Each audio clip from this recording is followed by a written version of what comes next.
Indonesia, sebuah nama yang mengingatkan kita akan keindahan yang luar biasa. Ribuan pulau tersebar di Khatulistiwa. Setiap pulau punya cerita. Cerita tentang budaya yang beragam, cerita tentang pemandangan alam yang bermacam-macam. Tapi lebih dari itu, ini adalah cerita tentang kekayaan alam yang sangat besar. Bangsa ini dianugerahi sumber daya yang cuma bisa diimpikan banyak negara lain. Dari perut buminya, sampai ke lebatnya hutan hujan dan luasnya lautan, Indonesia menyimpan harta karun. Ini bukan cuma pemandangan indah aja.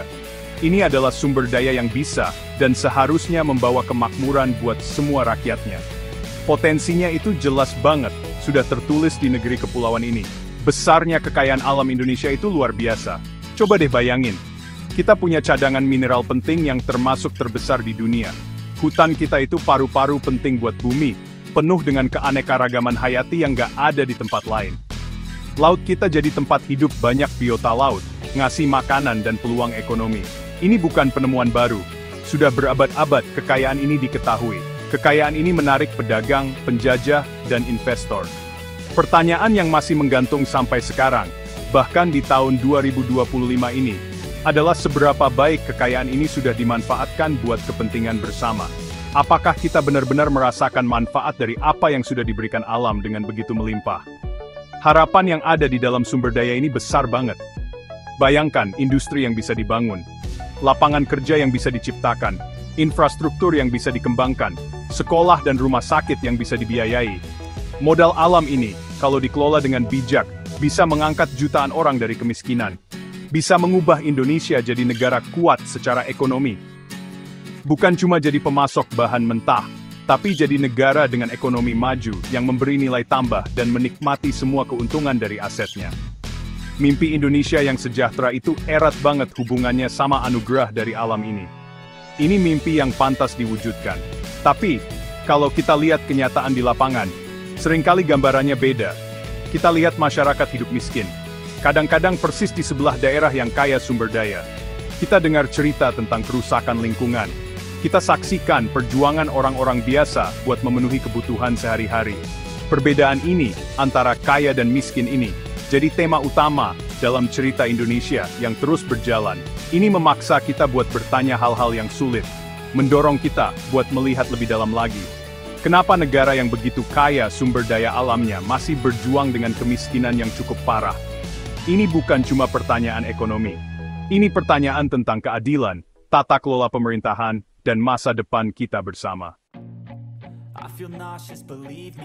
Bumi Indonesia ini kaya banget loh. Banyak banget simpanan mineral berharga di dalamnya. Kita ini pemain besar di dunia buat urusan batu bara. Batu bara itu buat bahan bakar industri, baik di dalam negeri maupun di luar negeri. Tapi bukan cuma batu bara aja. Coba bayangin nikel, penting banget buat baja tahan karat, dan sekarang makin banyak dipakai buat baterai mobil listrik. Indonesia punya cadangan nikel terbesar di dunia. Terus ada timah, kita juga produsen utamanya. Penting banget buat barang elektronik.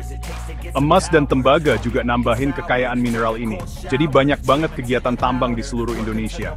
Ini tuh bukan cuma batu dan logam biasa ya. Ini tuh bahan dasar buat industri dan teknologi modern. Potensi ekonomi dari sumber daya mineral ini gede banget. Setiap tahun, kita dapat miliaran dolar dari ekspor. Kegiatan tambang juga bikin lapangan kerja, walaupun kualitas dan pembagian kerjanya sering jadi omongan. Sumber daya ini bisa narik investasi asing. Jadi ada modal dan teknologi yang masuk.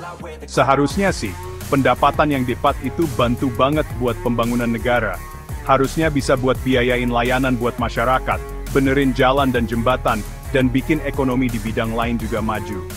Mineral di bawah tanah kita ini jadi kesempatan besar buat bangun ekonomi yang lebih kuat dan tahan banting buat semua orang Indonesia, bukan cuma buat sebagian orang aja.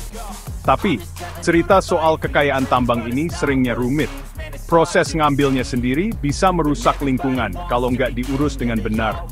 Sering banget ada masalah tanah, bikin perusahaan tambang jadi berantem sama warga sekitar yang hidupnya tergantung sama tanah itu.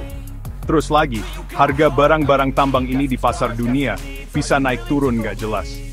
Kalau kita terlalu ngandelin ekspor bahan mentah aja, ekonomi negara kita jadi gampang goyang karena naik turunnya harga itu. Contohnya nih, Kalau harga batu bara anjlok, itu pengaruhnya bisa gede banget ke pendapatan ekspor dan pemasukan negara. Naik turunnya harga ini jadi tantangan tambahan buat ngelola kekayaan ini dengan baik dan awet buat jangka panjang. Yang lebih penting lagi, pertanyaan siapa sih yang benar-benar untung dari tambang ini? Itu penting banget. Apa warga sekitar ngerasain ada kemajuan yang nyata di hidup mereka? Atau keuntungannya, kebanyakan lari ke luar daerah, bahkan ke luar negeri. Punya banyak tambang itu nggak otomatis bikin semua orang jadi sejahtera loh. Butuh rencana yang matang, pemerintahan yang kuat, dan janji buat mastiin keuntungannya dibagi rata buat semua. Kalau nggak ada itu semua, harta karun di bawah tanah ini bisa jadi sumber masalah dan bikin kecewa. Bukannya jadi pendorong kemajuan dan kesejahteraan buat semua rakyat di negara ini. Indonesia sering banget disebut Zamrud Khatulistiwa, dan itu ada alasannya loh. Negara kita ini punya hutan hujan tropis terbesar ketiga di dunia, setelah Amazon dan Kongo. Hutan-hutan ini bukan cuma kumpulan pohon aja. Mereka itu ekosistem yang rumit banget, penuh sama keanekaragaman hayati yang penting buat dunia. Coba bayangin orangutan, harimau Sumatera, sama badak yang khas itu. Banyak dari hewan-hewan unik ini cuma bisa ditemuin di hutan kita. Keanekaragaman hayati ini sendiri, itu harta karun, bisa buat penelitian ilmuwan, ekowisata, bahkan buat obat-obatan baru. Kanopi hijau yang subur membentang di pulau-pulau kita, bukti kehebatan alam. Nilai ekonomi hutan ini banyak banget macamnya. Kayu dari dulu jadi ekspor utama, penting banget buat ekonomi negara kita. Selain kayu, hutan juga ngasih hasil lain kayak rotan, getah, sama tanaman obat, yang bantu orang-orang di desa buat hidup. Selain itu, hutan yang sehat juga penting banget buat jasa lingkungan. Hutan ngatur siklus air, mencegah tanah longsor, dan yang paling penting, jadi penyerap karbon raksasa, nyerap karbon dioksida dari udara. Di zaman perubahan iklim ini, manfaat nyerap karbon ini makin diakui. Jadi bisa ada peluang buat pasar kredit karbon dan kerjasama sama negara lain. Tapi, harta karun hijau ini lagi dalam tekanan berat. Angka penggundulan hutan di Indonesia udah tinggi banget selama puluhan tahun, bikin khawatir. Hutan ditebang buat pertanian, terutama buat kebun sawit, juga buat tambang, sama buat kota yang makin luas. Penebangan liar bikin masalah makin parah, ngambil kayu bagus dan ngerusak lingkungan tanpa ngasih pemasukan yang bener buat negara atau warga sekitar. Akibatnya parah, banyak hewan dan tumbuhan hilang, gas rumah kaca makin banyak, tanah jadi rusak, dan risiko bencana alam kayak banjir sama longsor jadi lebih besar. Sayangnya, si Zamrud ini makin mengecil di banyak tempat. Tantangannya sekarang, gimana caranya kita bisa seimbangin antara jaga hutan sama bangun ekonomi? Apa kita bisa pakai hasil hutan kita tapi tetap lestari? Apa kita bisa pastiin keuntungan dari hutan ini juga dirasain sama orang-orang yang tinggal di dalam dan sekitar hutan? Jawabannya harus bisa, dong. Cara ngelola hutan yang baik, program hutan buat masyarakat, sama tindakan tegas buat yang ilegal, itu penting banget. Ngelindungin hutan kita, itu bukan cuma soal nyelamatin pohon atau hewan aja, tapi juga ngejaga lingkungan kita, iklim kita, sama ekonomi negara kita buat jangka panjang. Nilai hutan yang dibiarin utuh itu seringkali lebih besar daripada untung sesaat dari nebang hutan. Bagian 6, bayang panjang korupsi, menguras kemakmuran bangsa. Salah satu halangan terbesar kenapa Indonesia belum bisa untung banyak dari kekayaan alamnya ya, korupsi ini. Korupsi ini kayak kanker, teman-teman, yang menggerogoti dasar negara kita. Sektor sumber daya alam, yang duitnya banyak banget dan urusan izinnya ribet, itu gampang banget kena korupsi. Suap buat izin, pungli, terus penggelapan uang negara dari hasil alam. Sayangnya ini cerita yang sering kita dengar. Indeks persepsi korupsi dari Transparency International selalu nunjukin kalau Indonesia punya masalah besar soal ini. Dan sektor sumber daya alam sering disebut jadi tempat cari untung haram. Korupsi di sektor sumber daya alam ini bentuknya macam-macam, dan akibatnya bisa parah banget. Kalau izin tambang atau tebang pohon didapat karena nyogok, bukan karena dicek dulu baik-baik, biasanya aturan jaga lingkungan diabaikan. Jadinya, sumber daya alam diambil seenaknya, bikin rusak lingkungan, dan jadi masalah sosial. Uang negara yang harusnya buat sekolah, rumah sakit, dan jalan raya, malah masuk ke kantong pribadi. Ini bikin negara kita kekurangan uang buat pembangunan, jadi kemiskinan terus aja ada. Kerugian korupsi itu bukan cuma soal uang yang hilang, tapi juga kesempatan yang sia-sia dan kepercayaan masyarakat ke pemerintah jadi luntur. Dampaknya buat masyarakat di daerah bisa parah banget.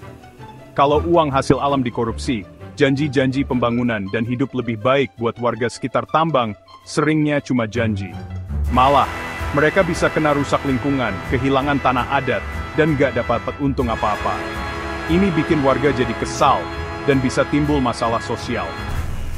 Karena nggak jelas gimana uang hasil alam dikelola, baik di pusat maupun daerah, warga jadi susah minta pertanggungjawaban pejabat. Ketidakjelasan ini bikin korupsi jadi subur, sembunyi dari pengawasan masyarakat. Buat berantas korupsi di sektor sumber daya alam, caranya harus dari banyak sisi. Hukum harus lebih tegas, dan pengadilan harus mandiri, biar bisa usut dan adili kasus korupsi dengan benar, nggak pandang bulu.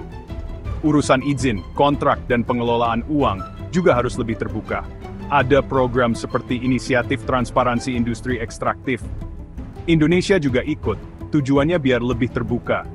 Tapi yang penting itu niat kuat dan dijalankan terus-menerus. Kalau kita nggak serius dan terus-menerus lawan korupsi, kekayaan alam Indonesia cuma bakal bikin kaya segelintir orang, tapi nggak bisa bikin banyak orang keluar dari miskin.